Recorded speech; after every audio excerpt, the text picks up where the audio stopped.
Rebonjour à toutes et à tous. Je suis votre frère, votre serviteur, votre bien-aimé Johan. Bienvenue sur la chaîne Jésus Nation. Je vous retrouve afin juste de partager la parole. Nous allons en 2 Corinthiens 11.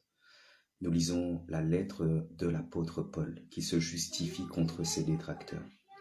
C'est quelqu'un qui traverse ce genre de choses, qui a le même cœur que l'apôtre Paul, qui est le cœur des enfants de Dieu et d'un enfant de Dieu, ce soir va trouver le réconfort, la consolation et peut-être un sens à ce qu'il traverse au milieu des hommes, au milieu de sa famille, au milieu de son église, dans son emploi. Alors, que Dieu nous bénisse tout simplement. Il n'y a rien de nouveau sous le soleil. Nous tous, enfants de Dieu, nous rencontrons des épreuves, des combats, des attaques, des persécutions, mais que Dieu nous bénisse au travers de sa parole. Il n'y a rien de nouveau sous le soleil. Jésus a aussi payé le prix ici-bas. Je lis la parole du Seigneur. Nous allons en 2 Corinthiens 11, lettre de l'apôtre Paul qui se justifie contre ses détracteurs. Oh, si vous pouviez supporter de ma part un peu de folie, mais vous me supportez, car je suis jaloux de vous, d'une jalousie de Dieu, parce que je vous ai fiancé à un seul époux, pour vous présenter à Christ comme une vierge pure. Toutefois, de même que le serpent séduisit Ève par sa ruse, je crains que vos pensées ne se corrompent et se détournent de la simplicité à l'égard de Christ.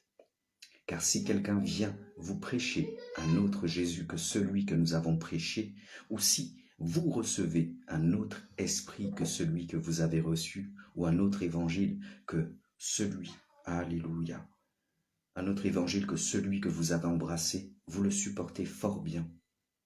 Or, j'estime que je n'ai été inférieur en rien à ces apôtres par excellence. Si je suis ignorant sous le rapport du langage, je ne le suis point sous celui de la connaissance. Et nous l'avons montré parmi vous, à tous égards et en toutes choses. Ou bien, ai-je commis un péché parce que, m'abaissant moi-même afin que vous fussiez élevés, je vous ai annoncé gratuitement l'évangile de Dieu. J'ai dépouillé d'autres églises en recevant d'elles un salaire pour vous servir. Et lorsque j'étais chez vous et que je me suis trouvé dans le besoin, je n'ai été à charge à personne, car les frères venus de Macédoine ont pourvu à ce qui me manquait. En toute chose, je me suis gardé de vous être une charge, et je m'en garderai. Par la vérité de Christ qui est en moi, je déclare que ce sujet de gloire ne me sera pas enlevé dans les contrées de l'Achaïe. Pourquoi? Parce que je ne vous aime pas. Dieu le sait. Mais j'agis et j'agirai de la sorte pour ôter ce prétexte à ceux qui cherchent un prétexte, afin qu'ils soient trouvés tels que nous dans les choses dont ils se glorifient. Ces hommes-là sont de faux apôtres, des ouvriers trompeurs, déguisés en apôtres de Christ. Et cela n'est pas étonnant, puisque Satan lui-même se déguise en ange de lumière. Il n'est donc pas étrange que ces ministres aussi se déguisent en ministres de justice. Leur fin sera selon leurs œuvres.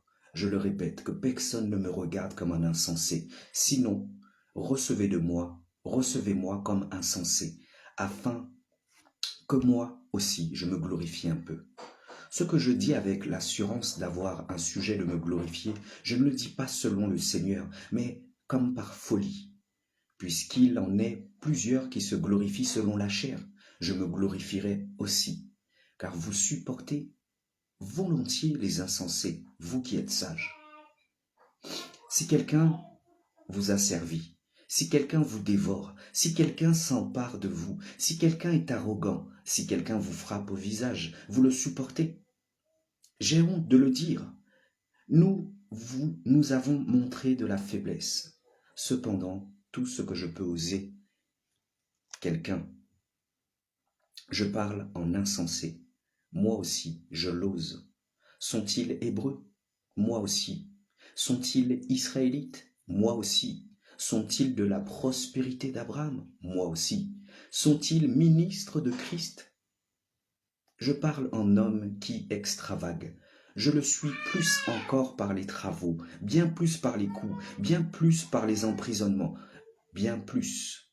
Souvent en danger de mort, 5 fois j'ai reçu des Juifs, 40 coups, moins un. 3 fois j'ai été battu, de verge, 1 fois j'ai été lapidé, 3 fois j'ai fait naufrage. J'ai passé 1 jour et 1 nuit dans l'abîme, fréquemment en voyage. J'ai été en péril sur les fleuves et en péril de la part des brigands et en péril de la part de ceux de ma nation. En péril de la part des païens, en péril dans les villes, en péril dans les déserts, en péril sur la mer, en péril parmi les faux frères. J'ai été dans le travail et dans la peine, exposé à de nombreuses veilles à la faim et à la soif, à des jeûnes multipliés, au froid et à la nudité. Et sans parler d'autre chose, je suis assiégé chaque jour par les soucis que me donnent toutes les églises. Qui est faible que je ne sois faible? Qui vient à tomber que je ne brûle? S'il faut se glorifier, c'est de ma faiblesse que je me glorifierai. Dieu, qui est le Père du Seigneur Jésus-Christ et qui est béni éternellement, sait que je ne mens point. À Damas, le gouverneur du roi Arétas faisait garder la ville des Damasiens pour se saisir de moi. Mais on me descendit par une fenêtre, dans une corbeille le long de la muraille, et j'échappais de leurs mains. Alléluia. Alors bien-aimé, comme tu as pu bien entendre, les épreuves, les calomnies, les insultes, le mépris des gens, leur méchanceté, leurs mensonges, toutes ces choses, tous ceux qui ont le cœur de Dieu sur terre ont traversé ces choses, ont subi ces choses.